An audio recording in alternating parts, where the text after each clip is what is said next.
৭১ মুক্তিসেনার প্রবল প্রতিরোধের খবর বিশ্বকে জানাতে নিজের জাহাজে আগুন ধরিয়ে দিয়েছিলেন শিপিং ব্যবসায়ী মোহাম্মদ জাকারিয়া।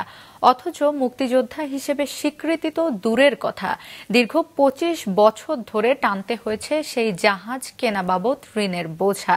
শেষ যাত্রায়ও পাননি রাষ্ট্রীয় সম্মানটুকুও। মাহমুদুল হাসানের ক্যামেরায় কাউসার সোহেলির রিপোর্ট।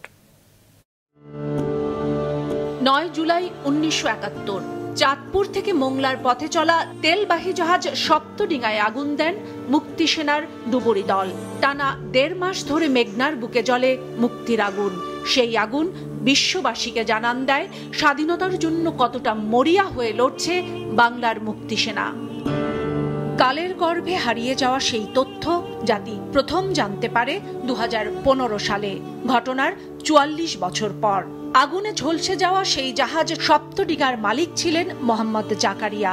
আর জাকারিয়ার বন্ধু ডাক্তার জাফরুল্লাহ চৌধুরীর জাতীয় গণমাধ্যমে দেওয়া এক সাক্ষাৎকারে উঠে আসে সেদিনের আগুনের নেপথ্যের কথা। To make understand whole world what is going on in Bangladesh, because এই যে আগুনটা যে পূর্বে এটা তো একদিনে নেভে যাবে না, অনেক দিন ধরে তার ধোঁয়া উঠবে, আগুন জ্বলবে। সুতরাং for a long period of time they will know what is going on. That is why আমি আমার স্যাক্রিফাইস করেছি আমার জাহাজটাকে।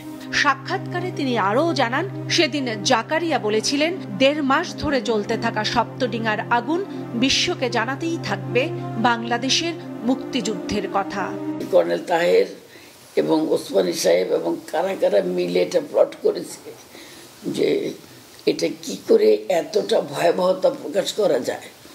তখন ওকে ডাকলো মিটিংয়ে, ডেকে বললো কি যে তোমার কোনো আপত্তি আছে? বলে কি no, for the sacrifice of the country why should I. তখনও বললো যে তুমি তাহলে রুট বলো। তখন বললো তেল ভরবে চিটাং থেকে এই জায়গায় স্টপেজ যাবে, যে কোনো স্টপেজের মধ্যে তোমরা লোক রাখবে যেখানে তাকে জ্বালাতে পারে। ফাইনালি গিয়ে তো মংলা পোর্টে ভিটে বাড়ি বিক্রি আর ঋণের টাকায় কেনা হয় জাহাজটি। স্বাধীন হয় দেশ, কিন্তু স্বাধীন দেশে শুরু হয় মোহাম্মদ জাকারিয়ার এক নতুন লড়াই। পাকিস্তানি বিমা কোম্পানির কাছ থেকে ক্ষতিপূরণ নেননি জাকারিয়া, অথচ ঋণের দায় শোধ করতে হয়েছে তাকে পরের টানা ২৫ বছর। স্বাধীন দেশে বাংলাদেশ শিপিং কর্পোরেশন কর্তৃপক্ষকে দিতে হয়েছে মূল ঋণের প্রায় ৪ গুণ বেশি টাকা। তারা তাদের ইন্স্যুরেন্সের টাকা ইন্স্যুরেন্সের লোককে ফেরত দিয়ে দিচ্ছে। আমার স্বামী কয়েকবারই লিখছে, কিন্তু ওটার দাম আর মানে নেই। গভর্নমেন্টকে আমি 94 পর্যন্ত জায়গা জমিন বিক্রি করে করে করে করে আমরা পে করছি শিপের লোনের টাকা। এটা মাফ করে নেই না। দেশের জন্য শেষ সম্বলটুকু আত্মত্যাগেও ছিল না কোনো স্বীকৃতির প্রত্যাশা, অথচ তার শেষ যাত্রায় রাষ্ট্রীয় কোনো সম্মাননা না দেয়া আমৃত্যু দীর্ঘশ্বাস হয়ে থাকবে তার স্বজনদের জন্যে। প্রাইজ পায় নাই, একটা কোনো নাম উঠে নেই, নাথিং। কি দুর্ভাগ্য আমাদের জন্য। কাউসার সোহেলি, মাছরাঙ্গা সংবাদ, ঢাকা।